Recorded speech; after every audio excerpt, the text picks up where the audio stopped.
జై శ్రీరామ్ అందరికీ నమస్కారం వెల్కమ్ టు న్యూస్ సెకండా నేను మీ కస్తూరి శ్రీధర్ మిత్రులారా చూస్తూ ఉంటే ఈ మధ్యన తమిళనాడు ముఖ్యమంత్రి స్టాలిన్లా ఆ స్టాలిన్కు పిచ్చెక్కినట్టు కనపడుతుంది అందుకే పిచ్చిగా పిచ్చోడు మారి ప్రవర్తించాడు మొదట తమిళ భాష పైన ఆంక్షలు విధిస్తున్నారని చెప్పి మాట్లాడినాడు ఆ తరువాత తమిళుల పైన హిందీ భాషను బలవంతంగా రుద్దుతున్నారని చెప్పేసి మాట్లాడినాడు ఆ తరువాత మళ్ళీ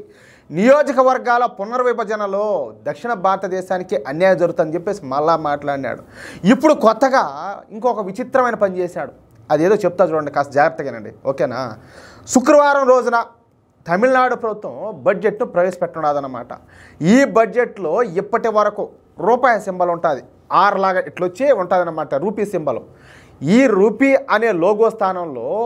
తమిళ భాషలోని రూ అనే అక్షరంతో కూడినటువంటి ఒక లోగోను దాన్ని విడుదల చేశారయ్యా అంటే దేశమంతా ఉపయోగించే అధికారిక లోగో కాకుండా కొత్తగా తమిళనాడులో ప్రత్యేకంగా ఈ లోగోను ఒకదాన్ని తీసుకొచ్చారు దీంతో ఇక తమిళ సంఘం అన్నామలై గారు తీవ్రమైనటువంటి ఆగ్రహాన్ని ప్రదర్శించాడు ఈ సందర్భంగా అన్నామలై గారు మాట్లాడుతా అసలు ఈ కొత్త పోగడలు ఎక్కడి నుంచి వచ్చినాయో నాకైతే అర్థమే కావడం లేదు చూస్తూ ఉంటే ఈ తమిళనాడు ముఖ్యమంత్రి అటువంటి ఈ స్టాలిన్కు ఏదో పిచ్చి పట్టేట్టున్నది దేశమంతా ఉపయోగించేటటువంటి ఈ రూపాయి సింబల్ స్థానంలో ఈ తమిళ రూపాయి సింబల్ను ఉపయోగించడం నిజంగా వెర్రితనం ఇది అవివేకమైనటువంటి చర్య ఇది ఇటువంటి దిక్కుమాలిన పనుల మూలంగా తమిళనాడు అయితే దేశవ్యాప్తంగా నవ్వుల పాలైపోతుందని చెప్పి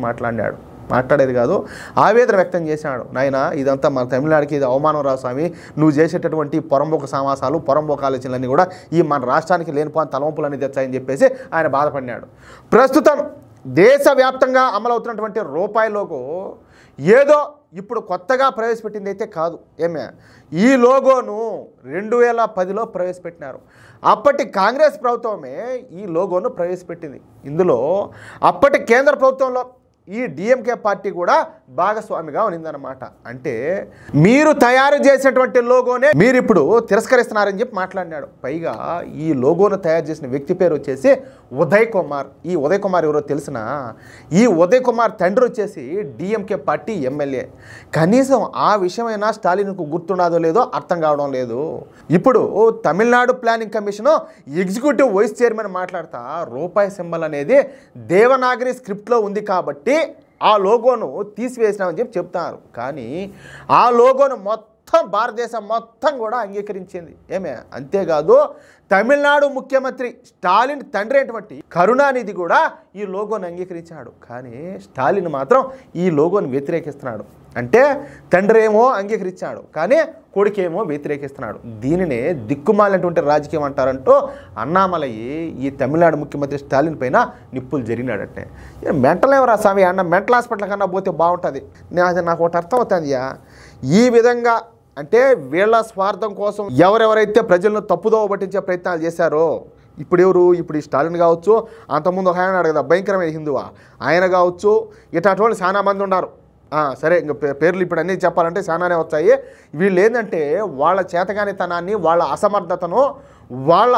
ఫెయిల్యూర్ను దాన్ని తప్పుదోవ పట్టించేదానికి జనాలను కంప్లీట్గా డైవర్ట్ చేసే ప్రయత్నం చేస్తూ ఉంటారు కానీ ఇలాంటి వాళ్ళు ఎట్టి పరిస్థితుల్లో కూడా గెలవలేరు ఖచ్చితంగా ఏదో ఒకటి సెంటిమెంట్ను రాజేసి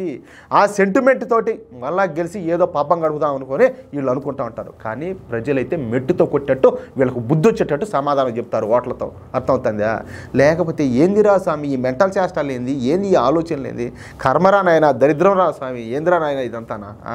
మిత్రులారా ఈ న్యూస్ కనుక మీకు నచ్చినట్లయితే ఏమే ఖచ్చితంగా ఈ న్యూస్ను నలుగురికి షేర్ చేయండి అదేవిధంగా ఈ వీడియోకి సంబంధించి ప్రతి ఒక్కరు కూడా మీ యొక్క అమూల్యమైన అభిప్రాయంలో ఖచ్చితంగా కామెంట్ చేయండి అలాగే ఇంతవరకు మీరు కనుక మన ఛానల్ సబ్స్క్రైబ్ చేసుకున్నట్లయితే ప్రతి ఒక్కరు కూడా మన ఛానల్ సబ్స్క్రైబ్ చేసుకోండి సపోర్ట్ చేయండి ప్లీజ్ జై శ్రీరామ్